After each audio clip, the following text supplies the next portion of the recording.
दर्शक हो, उजनी धरणाची घोडदौड सध्याला थोडी मंदावली असली तरी सध्या आता धरण 45%च्या पुढं आहे. नमस्कार, महाराष्ट्र माझा न्यूजमध्ये आपलं सर्वांचं स्वागत आहे. उजनी धरणाबाबत आणखी एक दिलासादायक अपडेट आपल्या समोर आली आहे. भीमा खोऱ्यातील पाण्याची आवक कमी होत असली तरी उजनी धरणातील पाणीसाठ्याची वाढ सुरूच असून धरण आता वेगाने स्थिर साठ्याकडे वाटचाल करत आहे. 10 जुलै 2026 रोजी सायंकाळी 6 वाजेपर्यंतच्या आकडेवारीनुसार उजनी धरणाची पाणी पातळी 494.80 मीटर इतकी नोंदवण्यात आली आहे.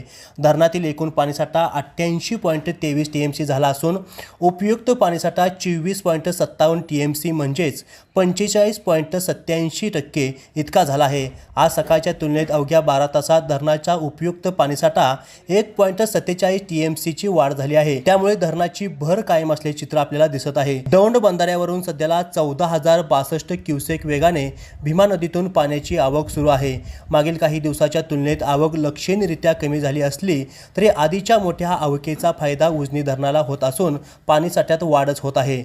विशेष म्हणजे काही दिवसापूर्वी मायनस उपयुक्त साठ्यात असलेले उजनी धरण आता 45.87% लाईव्ह स्टेजपर्यंत पोहोचले आहे.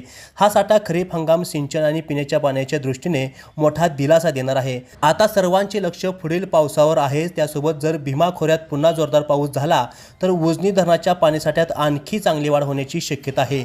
उजनी धरणाच्या प्रत्येक ताज्या, अचूक आणि विश्वासार्ह अपडेटसाठी पाहत रहा महाराष्ट्र माझा न्यूज.